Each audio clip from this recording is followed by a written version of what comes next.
dzimwe hama dzimwe dzipindawo service nesu asi dzisiri pano.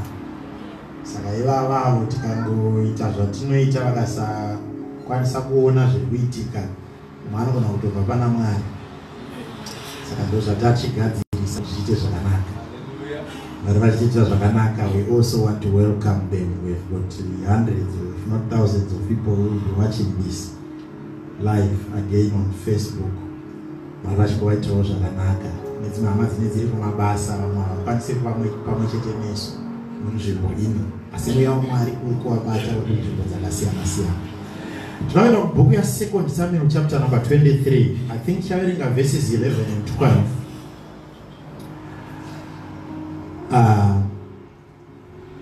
Ndichada kuti 2 Samuel tinyore pasi ndizvo. 2 Samuel chapter number 23, tunakuverenga 11 and 12. 2 Samuel 23, 11 and 12. Ndine musoro wandapa panapa unogona usina kujairika, asi uchitoriwo musoro wemharidzo unoti Shama mvana weHarare. Tell your neighbor nhasi tutaurwa yaShama mvana wepaHarare. Ekarinzo Bible rinoti chii pamusoro paShama mvana weHarare? Pakati pedu vachamutswa wana Shama nhasi masikatana. Okay. Tichaverenga from the NIV version in English. From 2 Samuel chapter number 23 verse 11. Your next to him was Shama, son of Agi, the Hararite. Next to him was Shama, son of Agi, the Hararite. The Hararite.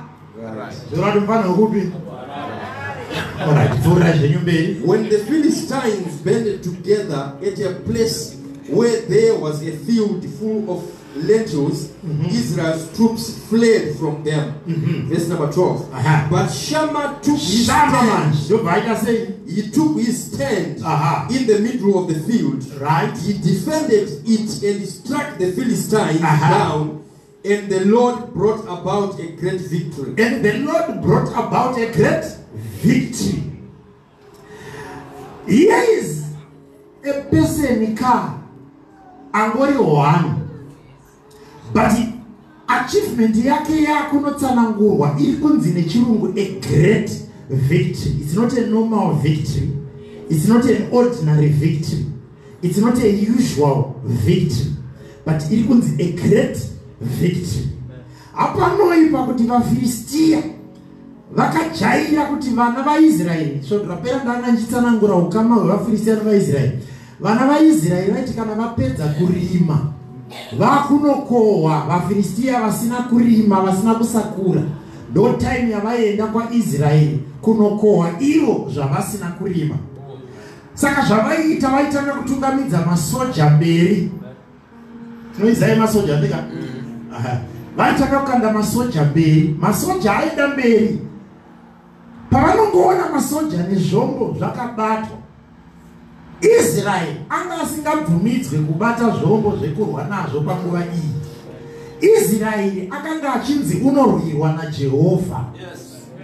Vamwe vese vaigadzira weapon dzemakaindi nemakaindi. Ukaverenga kwaIsraeri patime yahudzwe mabhiza nekoro nechi zvakazouya leta. Patime iyi Israel waingorwirwa naJehovha chete, asina chombo.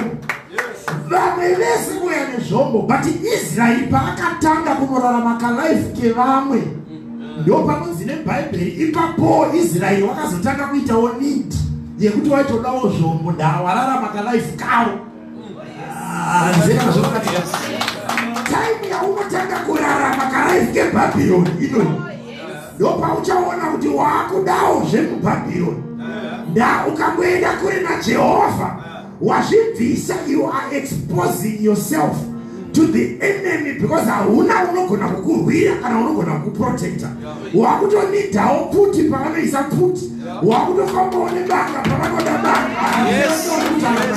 Yes. Shama mfano wepapi wepaHarare.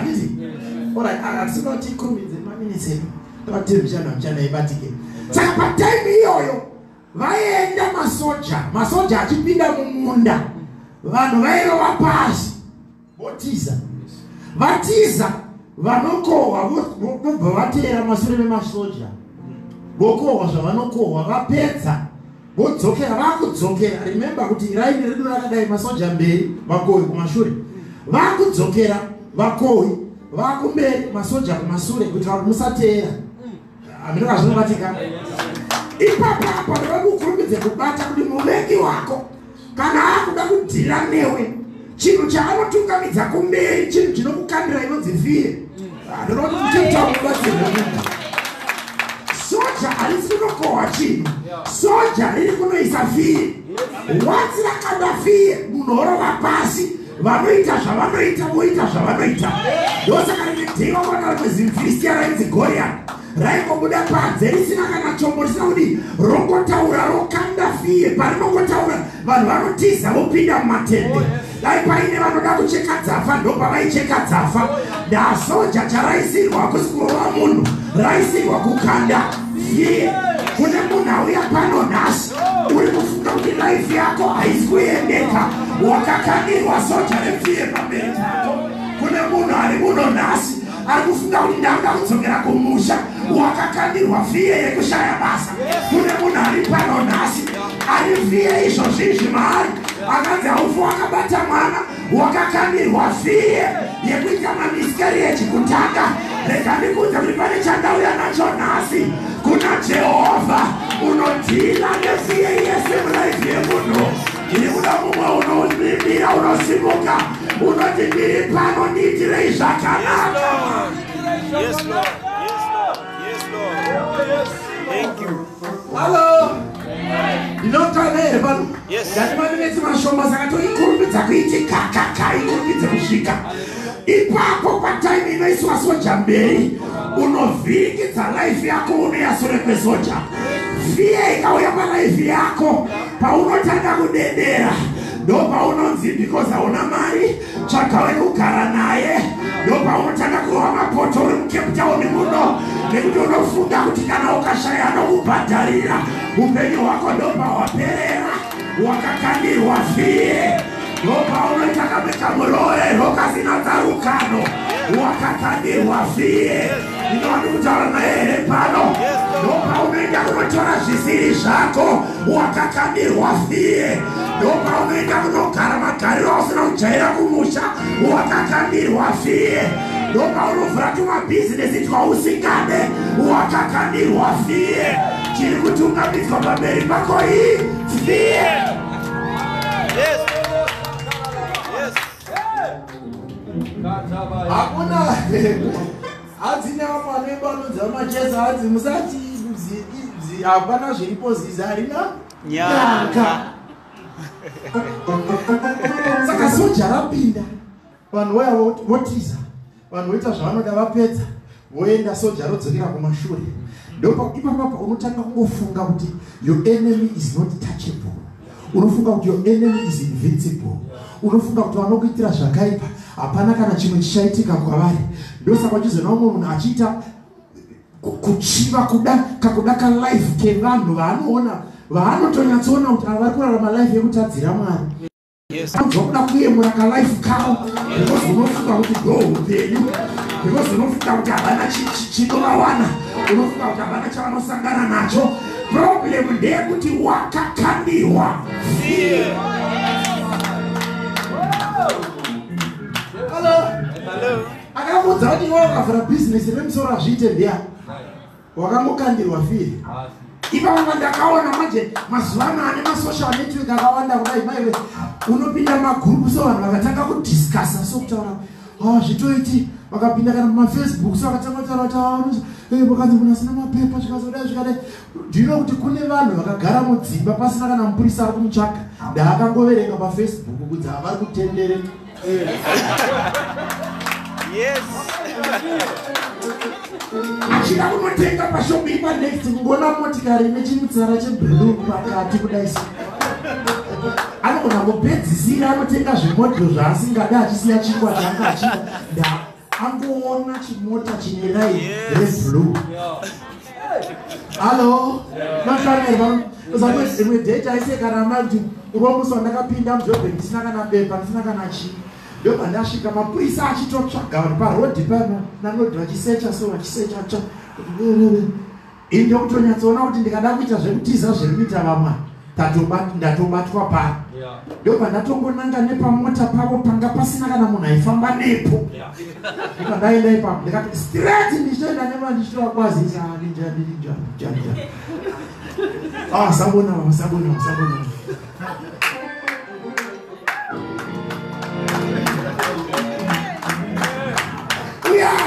Yes, but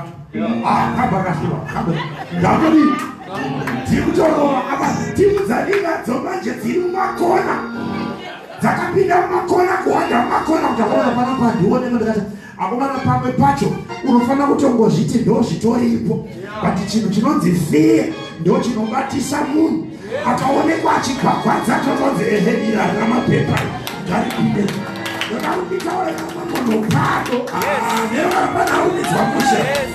chinhu chakatadzisa vanhu kusimuka kutya chakatadzisa zvinhu kuendeka mulaifi yako kufiya wakakandirwa fiye nechirwere ndakutofa manje wakakandirwa fiye nemamistakes of life manje ndinochata sei nditori nevana tu baba tu vakasiyana manje ndinochata takavaona vachirova stepis dzamaguku takaona vakaichata michato vachiperekedzwa best girl ari first born.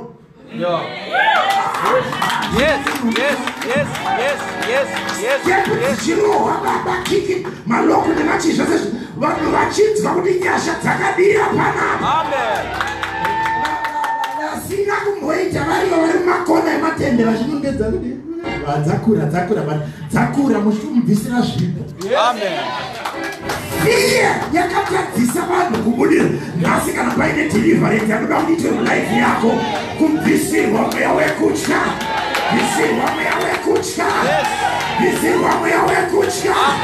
for we wrestle not against flesh and blood but against the principalities. Fana kunitwa here but my principalities iwayo ndo anozonzi kuna Isaiah no weapon fashioned against shall prosper. Even though I walk through the valley of the shadow of death, I will fear no evil, for thou art with me. Jehovah Manewe Usachka.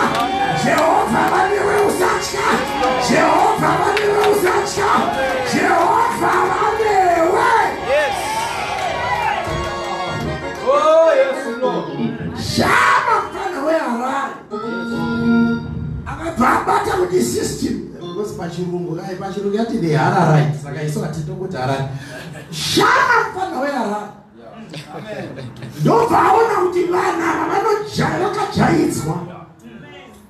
Vana vakajaidzwa. Akati enough is enough. Akafunga nzara yaro wakumba. Akati ndodzokera here kumba ndisina chandakabata.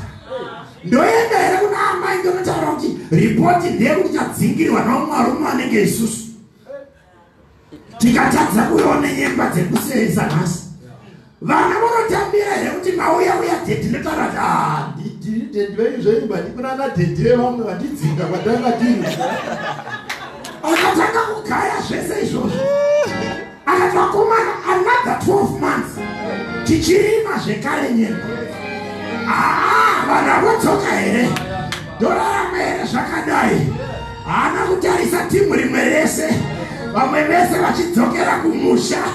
Akati ndinonzi Shama mufano weHarare. Bhaibheri rinoti ndomba akatora badza rakanga achisako achihavhesta naro. Ndobva adzokera kumunda. Haana kumbofunga kuti kune masoja ari kuuya.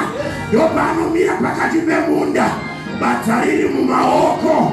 Akati makajaidzwa. Zvamakatya zvakakwana.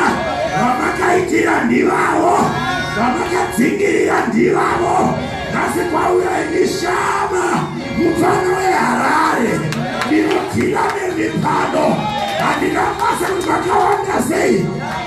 Andina basa kuti maita makore mangari mchiteresa. Bati zvandamira pano. Andina kumira sashama chete. Inini ndiri servant ya David. Ndiri kuda kurwira mambo wangu. Inini ame Israelite. Ndiri kuda kurwira dzinza rekwedu. Kana nedzinza rakaramba. Ndicharamba ndichimunamata. Nedzinza vakasazvikona. Ini ndauya pano ndiri wani. Ndega ndichanzwa. Zvinoita chete. Ndopano bata. Akati iyi tinoigadzirisa. Akati huyai vakomana. Ibaba badoba ndona rimwe gore. Tiri kumusha.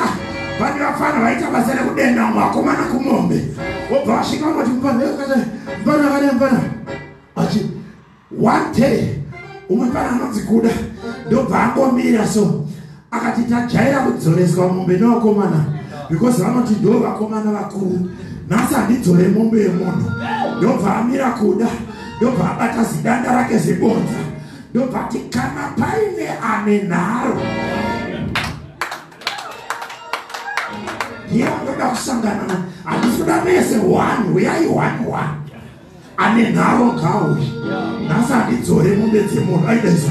Ati nhasi handidzore mombe dzemunhu. Ndikatarisa ndikati mpaka simba ragara pari.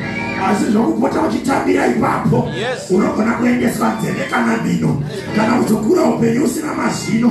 Ndakaona varume vakuru vachingoti one by one mumwe achinodzora uko, one by one mumwe achinodzora uko, one by one mumwe achinodzora uko. Zvikati mpana unoda kungotaurisa bhozi une danda ndichakubata mangwana.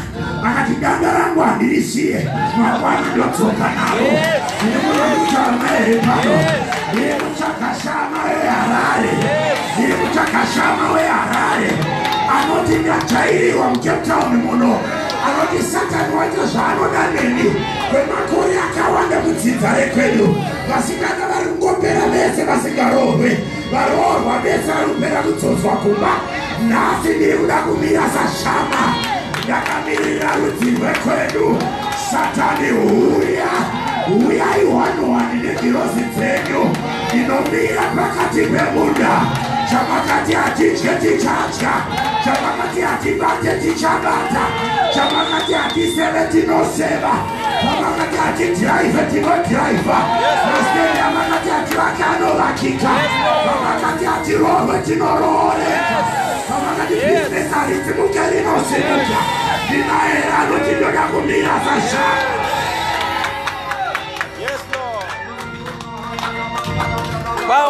Apasi kuda timu izvaka ivava ndatopedzaya nhasi. Apasi kuda timu shama hana kudedza vakomana kuti boys uyai kamukazoona zvamuaisoka backup. Shama akati enough is enough. Kana ndichifa ndinofa but ndinofira pakati pemunda.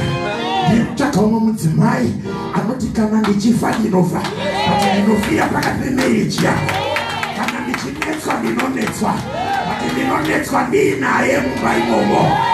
Ndinode kutaura naye pano. Ndiri kutsvaga vamwe baba vanomira vanoti kana business richibhuroka ngaribhuroke but rinobhuroka ndiri pakati paro. Ndine munhu vari kutaura naye pano anoti nandisiye. Vamwe vakasiya ina ndina kwandinoenda. Vamwe vakavhunduka ina ndivhunduke. Vamwe vakagumbuka ndigumbuke. Ndinaere pano. Ndingombe ndakasanangurika.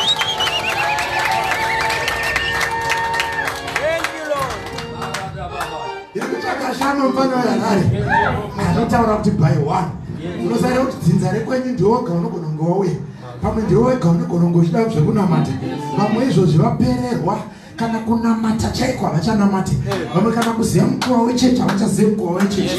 Vamwe kana kuti vaudze kuti ane pane umwe atokoka nehama yake akandisisi handeika nikoko adzitimboenda timbonozama ikoko but uchaona kuti kunyange naiye simba rakapera ari kumusha ari kuti amenowo vari kumhiri ikoko ndo vachatibatsira. Iwo uri kuno uri kuti amenowo vari kumusha kana vakaitawo zvavachaita but nhasi ndiri kuda anotaura kuti hazvinei kuti hatisi tese hazvinei kuti madzikoma angu hapo pano, hazvinei kuti vanin'ina vangu havapo pano, hazvinei kuti mai vangu havasi pano, hazvinei kuti baba vangu havasi pano, but ndinomira saShama the Hararite, mfana weHarare, akati inini chero zvikadini ndakumira pakati pemunda, ndichatidefenda rudzi rwekwedu. Aripo here andipo ameni yakasanangura. Ndikutsvaga imwe hama. Ipapo hakuna imwe deliverance yandinoda kuitwe nhasi, kubviswa fear nekupiwa courage to go and stand. Kana kuine vamwe mamhepo erudzi rwekwenyu, ndipo vameni Satani abwekana. Amen. Mamhepo anoita kujairira, kune mamwe anosundirwa, anofamba usiku wakarara, mamwe anokuita mudzimai, mamwe anokuita murume usiku ihwohwo, mamwe anokuti apa ungopfekedzwa ringi but muupenyu usina kumbogara wakaipfeka. Vamwe ndo anouya achikudyisa nekuhope kwacho, vamwe ndo anokusungira zvokuti mari dzaunobata chero ukadzibata dzakaita sei hadzina chadzinoshanda palife yako. Vamwe ndo anosundirwa zvekuti vana vako vanoita kunge mazukairwaso kuchikoro, anopasa matest achifoira maexam, achipasa matest achifoira maexam. Zvine basa ndo zvaasingabudirire, zvisina basa ndo zvaanobudirira. Ndiri kuda anomira nhasi oti ndinomira saShama, kana zvichireva kuti handirare ndichimunamata, handinyarare kusvika nyaya dzangu. Yes, yes, yes, yes, yes. Ukonere kuti rudzi rwekwenyu runogona kuparadza. Kwete nekuda kwokuti hapana vanhu vari kunamata, but pari kungoshaya one anotaura kuti enough is enough. Kana chiri chikwambo chiri kuteedza rudzi, chiri kuteedza tsinza, tese takungopera vana vedu vanenge ndibamini nekwanhingi, vanenge ndisekuru vekwanhingi, vanenge ndimukoma wekwanhingi, ndo dzangove nyaya, but pari kushaya one unotaura kuti inini I will stay. Kana chichibva kunani, kana chakasiyirwa ani, kana chichibvepi, enough is enough. Yes. I'm sick and tired. Nevanhu vari kuwe every year tinoenda kunovika vaviri vatatu, every year tinoenda kunovika vaviri vatatu. Enough is enough. Hallelujah. Hatingati musi wakadzingwa basa unofonera mukoma wako, mukoma wako udza kuti kana neniwo izvozvi ndatopiwa notice, handiziva kuti zvichaita sei, rega titaure nabamini. Ofonerawo bamini vamene vari kusamaseti kana kupi, achifanira kuti bamini ndofunga tichatouya ikoko because kunoku zvatopenda. Kana yerenti hatina, vamwe vachataura ndatoya munzira kuenda kuZimbabwe, zvinhu zvakatondiomerawo kumba, musha ndatosiya ndavharisa. Pari kuda one unotaura kuti takajairirwa zvakakwana, takajairirwa zvakakwana, takateererwa zvakakwana, chatakafambira kuno chinobatika, chatakavinga kuno chinobatika. Rega ndibvunze, hazvisi nyore kuti munhu adhisaidhe kubva munyika yaanogara, pamusha waanogara, pamusha waakakurira, kudzinza raakakurira, achiuya kunyika dzino dzisina kana munhu waanoziva, ane chinhu chaakada pamwoyo wake, akati vana vangu havaparare ndiripo, ndinonoshandira vana vangu. Vabereki vangu havaparare ndiripo, ndinonoshandira vabereki vangu. But waakushanda, unoona munhu zvomboendeka, magrosari ombotengwa, omboendawo kumusha nazvo, vali kubva musi waanoendako, paanongodzoka mahwana aya atanga, ndopaunoona basa racho harichabatike, mari dzacho hadzichabatike. Indaa vanhu vachirwadziwa nekushanda kwavo nesimba. Nhasi ndinoda kutsvaga anoti zvamakandiitira zvakakwana. Ndinova ndine munhu ari kundidzwa. Ndiri kutsvaga anoti zvamakandiitira zvakakwana. Ende kana makandidyira, pamakadya ipapo makakwana. Kana makandishandisa, ndakune vamwe vanoshandisa vanhu. Ari kusenza ndiwe, anobuda nikita ndiwe. Ndiri kuJoburg last week ndaitaura ndikati, unoziva kuti mubhaibheri even Mwari vagumbuka pavakadzinga Adhamu bindu reite, vanomuti munhu kubva nhasi achadya cheziya, munhu kubva nhasi achadya cheziya. Kana kuti Mwari havana kupanisha munhu kuti ashaye chekudya, vakati ngaadye but anodya cheziya, kureva kuti pabuda ziya panofanira kuita kudya, pabuda ziya panofanira kuita kudya. But mukeukaona munoti nehama dzanzwa nekubuda ziya apa pamba pako hautoziva kuti masikati pakamira sei. Unomukira pakati peusiku kuenda kubasa, uchidzoka pakati peusiku kumba. Vikita hauziva kuti masikati pakamira sei. Uchishanda ziya richibuda, pati kuine mumwe unogara kudya cheziya rako. Jehovha havana kuti pawabuda ziya kuna achadya, pati zvanzi munhu achadya cheziya. Kureva kuti rako rinofana kukudyisa. Masikati anasi ndinomunhu ane shungu anoti ndinomira sashama. Pandinobuda ziya neniwo ndinoda kudya. Pandinobuda ziya vana vangu ngavadyewo. Pandinobuda ziya vabereki vangu ngavadyewo.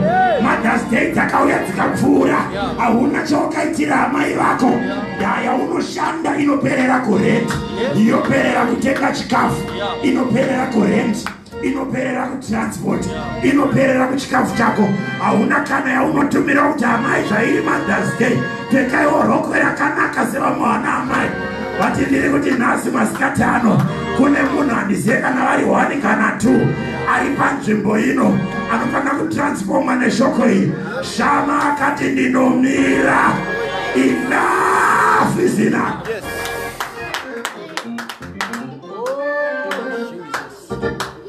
Ndikudamuna ndiniwe. Ndikudamuna aneta. Ndika life kari kurarama kuno. But unotenda kuti Mwari vanogona kuita chimwe chinhu.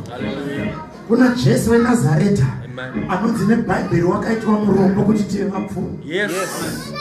Kuti akafira paCalvary.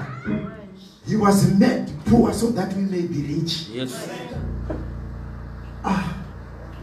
Unopiwa kunetesa unoziva kuna mwana kuti time dzanonga wakunzwawo izvozvi pandiri kutaura panapa. Kuno mwana anenge asati amboendawo muchechi. Nhasi ndopa watouya unyatsozwa kuti akomana kubva nhasi ndoda kuita zvekunamata. Ende ndichibva pano unenge uine shungu dzekuti munhu waMwari kuchechi inopindirwa kupi. Ndoda kupindawo ndikunyatsonzwa kuti after this ndikunyatsonzwa simba. But unoziva kuti kune mamhepo anosundirwa mulife yako kuti pega pega paunokonekta nezvinhu zvine breakthrough yako unozvinetera. Kana kukopiwa mweya wechirama. Time yangu ipa takubva pano vhangeri raparidzwa munhu anamatiro asangana panze apanoda kubvunza mumwe kuti toilet iri kupi. Wadza mumwe otaura kuti zvematoilet panotozira mumwe ndirimuenzise iwe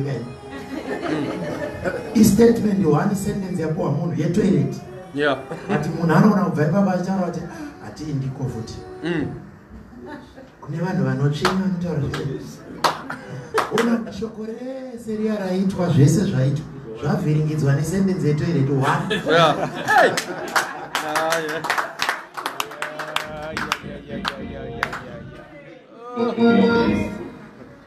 Unopiwa simba rekudisconnectika kuzvinhu zvinokupa progress.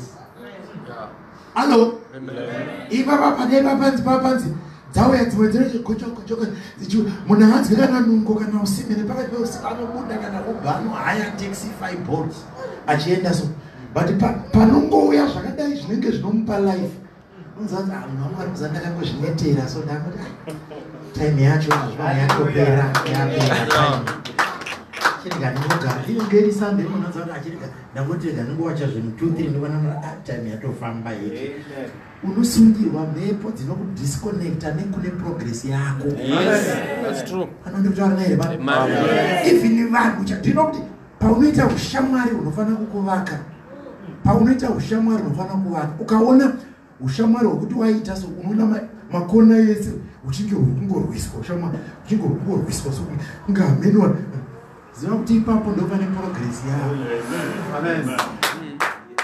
But unosundirwa mamhepo anoita kuti usakonektane nevanhu vanokupa progress. Ugovengeswa vanhu vaifana kubatana navo vachikubatsira paupenyu. Avachitaurawo nevaunokumbana navo nekufarira navo mani nevanongogara vachikukukumbira mazuva ese. Ndinombetaura naye vanhu. Vanaronidziwawo here vanhu. Nhasi ndiri kuda anomira sashama.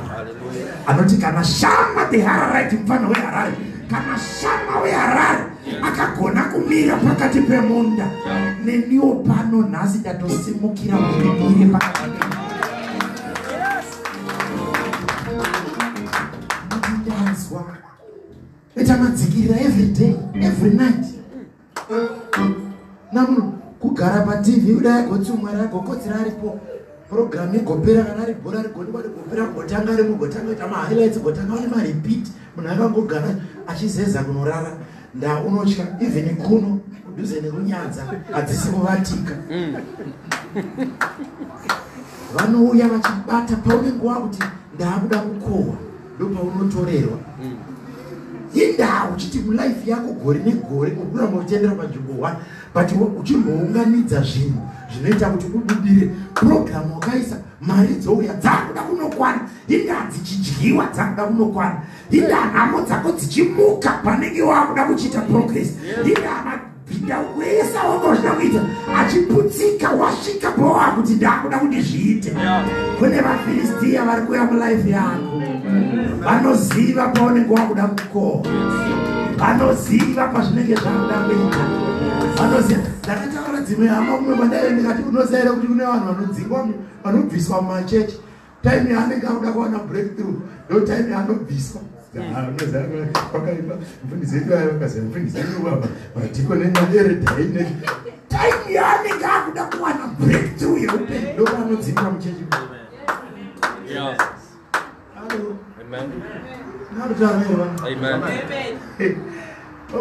Last time ndikati nguva yaunenge waunganidza indaa pachiti imimi yenyu painenge yakwana ndo panofiro ndo panorwariwa yako bedzi vamwe vese pavanenge vaine dzavo dzichiita but iwo vana muri 3, 4, 5 but yako iyo ndo inongoti paunenge waiunganidza ndo painodiwa ata asikana pamwe ndakangosikirwa zvekuti kone ndikubatsirawo iwe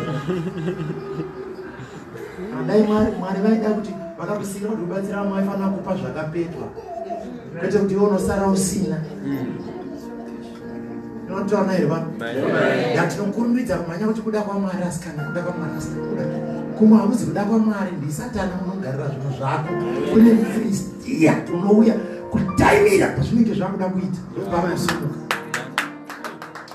kana ari munhu here vanhu pana ane shungu here dzekuti ndinoda kumbonamata nhasi pana ane shungu here dzekuti ndinoda kumbonamata nhasi kana Shama akazvigona ndakuda madzimai navarume vanomira pakati pemunda anoti chaimbondidzingirira this time yangu yakuti chitange kunditizawo unoziva kuti una Mwari asingaende kumusha vanoti anotya kuti kana ndikaenda vana vangu vanoroyewa ndiri kuda mumwe achabva pano ava empowered anoti ini ndikuda kuti ndikatsikako hakuna muroyi unoita any activity kana vangu vakapinda muraini iyoyo hakunazve ucharoya panguva iyoyo vanotomira nditange ndabuda kana vachida kuroya kana akabata wangu abata moto akabata wangu abata moto akatora pikicha yangu achida kubaya netsono ndo musi waanoparara unotora hembe yangu achida kunoshandisa ndo musi unopera un'anga hwake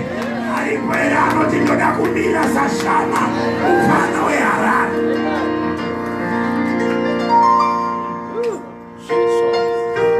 Ndauda wane shungu dzekunamata unosunguka anopedza kushokora ndada ndisheni wetsandanamata newe asi ndiri kutenda kuti kune munhu 1 kana 2 kana 3 vane upenyu husiri kuzombofa wakave the same kubva nhasi. Whatever you are fearing ndisafie yese ndikuda mhare dzana baba nanamai vanomira pakati pemunda nepakati peusiku unoziva nguva dzinonzi varoyi ndo dzavanoda kumhanya-mhanya iye ndo nguva dzaanomuka achienda paaritari yekunamatira achitaura kuti enough is enough handizorore kunamata usiku kusvika Mwari vandibatisa chandiri kuda handizorore kunamata usiku kusvika Mwari vandipa chandiri kuda. Vanamai nanababa vanoti akapiwa chero iri weji chai ikaiswa muamvuropu unoenda nayo mumba otaura kuti ndisati ndabvisa kana senti ndoda kuisa ruoko rwangu pamusoro payo hakuna kana sendi richadyiwa nevafiristia hakuna kana sendi richaenda kuminda yevafiristia hakuna kana sendi richapinda mumba mevafiristia pamari iyoyi yesei Mwari ngavandiitire zvakanaka naye here andi kutaura naye pano irikuda mumwe muhararaiti pano unomira kuti kana madzikoma vakaramba kana vaningina vakaramba musi wandakati ngatimukei na 12 tichinamata ini ndichanamata Jehovha mupenyu kana madzikoma akaramba vaningina vakaramba musi watakati ngatitsanyire mhuri yekwedu ini ndichatsanya ndega nevana vangu zvinoita tinodzikinura rudzi rwese tinodzikinura dzinza rese arimweyo yakusunungurwa nhasi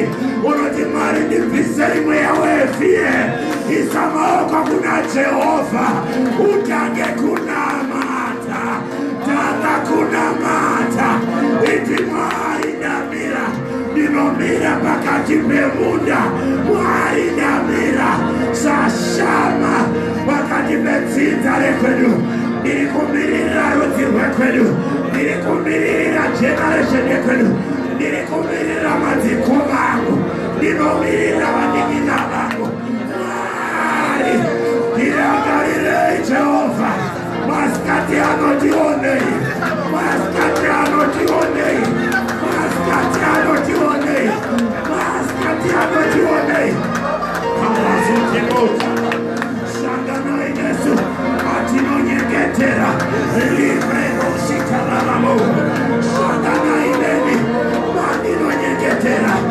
arotetetererevosamahaya oshanganai neni vandinonyengetera inzwai munamato wangu inzwai munamato wangu inzwai kuchema kwedu ndamirira rudzi rwekwedu ndamirira dzinza rekwedu ndamirira vese vekwedu ndamirira zvese zvekwedu shanganai neni Jehovha vandinonamata vandinonamata vandinonamata reketetereravabosa somebody pray mira pakati pemunda mira pakati pemunda librevavoa ratatatararava sotoriamabrosi yetetetetararava ratatatararabose pray somebody namata namata it is Aquana enough is enough it is Aquana enough is enough it is Aquana enough is enough ratatatata rokototolorobusa iandariakatabahaya lobrevaya soteremosa ibreva undaria setabaha lazotatatalaraba mira sa shama mira sa shama mira sa shama mira sa shama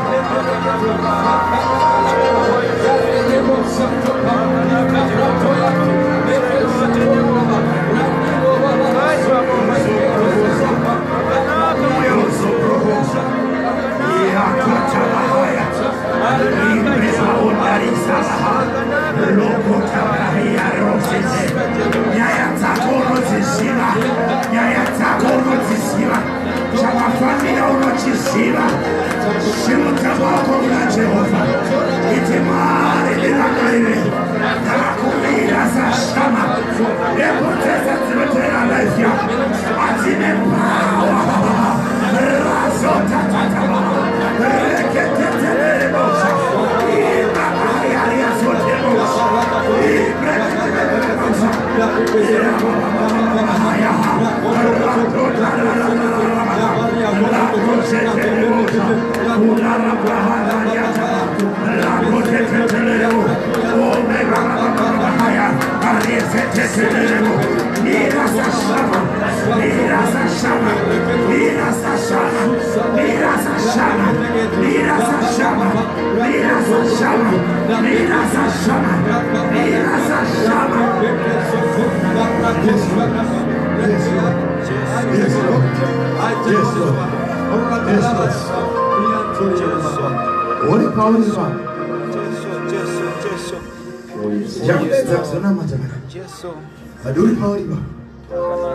Just lift your hands to the Lord.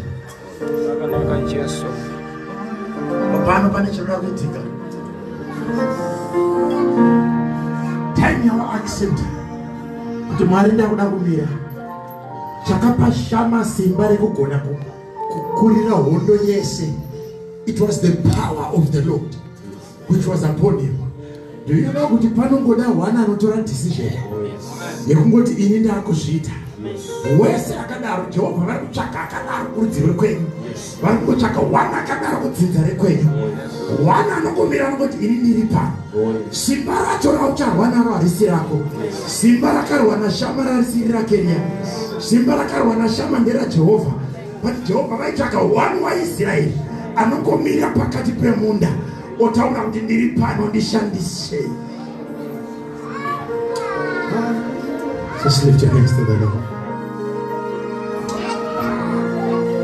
Father,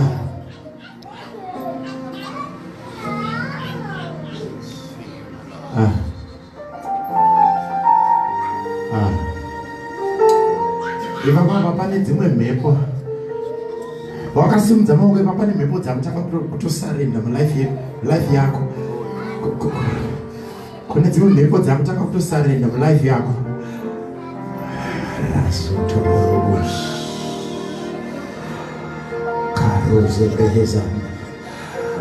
Nekuda kwespace yandinayo panapa handigone kuuya uko kwamuri, but chakumbira kuti kana chigona kumuvha muise paside. Pawakasimudza maoko ipapo ukanzwa kuti if you feel kuti something is about to happen, just move to the front. Handina vanhu vakawanda vanoona kutibatsira. Ipapa uchingonzwa kuti munhu waMwari ini chingoita zvekuisa ruoko pamusoro, ndinoda kumira sashama. Wakasimudza maoko kudaro. I want you to come here. What I'm going to do, I will just lay my hand upon you.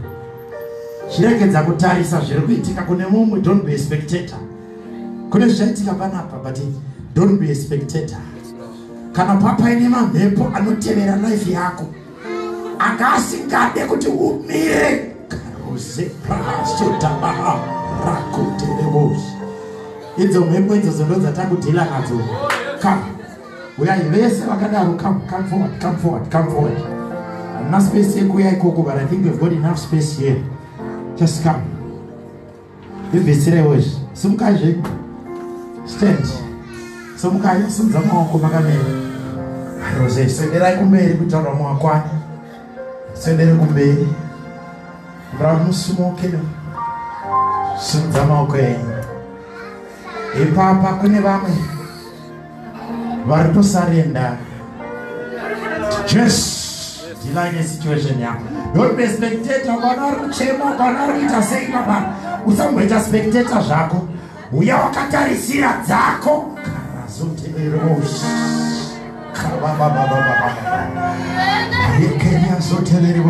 Don't worry, deliverance yako yatanga pawatanga kudzwa vhangeri. Chandakuita chete kungoisa ruoko pamusoro pako, asi anokusunungura atodhila newe. Chaita kuti udecide kuuya pano ndo chakudhilivha. Karazotereroshi. Kularabahaya razotereroshi. If I lay my hand on you, ukadzokera. Usanyarara, ndoda kuramba uchinamata uri kwaunenge uri. Ndaipo panapa pane mamhepo atakutodhila nawo. Mhepo dzinotadzisa vanhu kubata zvavakafambira. Mamhepo anotadzisa vanhu kurohwa. Mamhepo anotadzisa vanhu kunamata. Mamhepo anotadzisa vanhu kubudirira. Mamhepo anotadzisa vanhu kuwadzana. Mamhepo anoisa division mukati memhuri. Right now. Jesus. In the name of Jesus.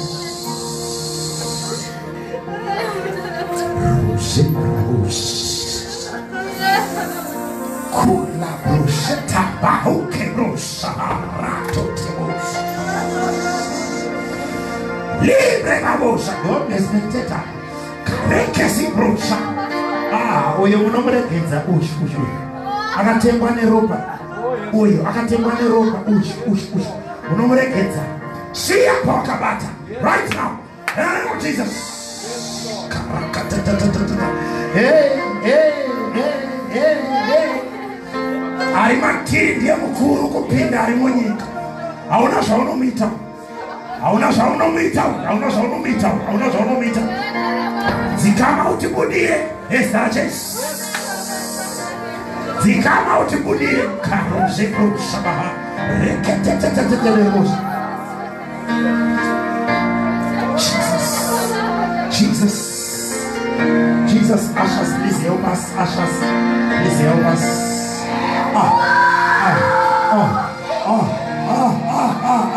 Visa chase toka some life yake. Visa. Take it out. No. Take it out. Right now. In the name of Jesus. In the name of Jesus. Tonza. Just out. Visa.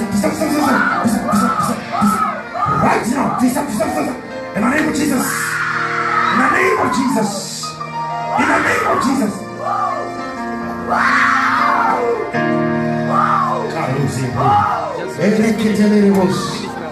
Wow.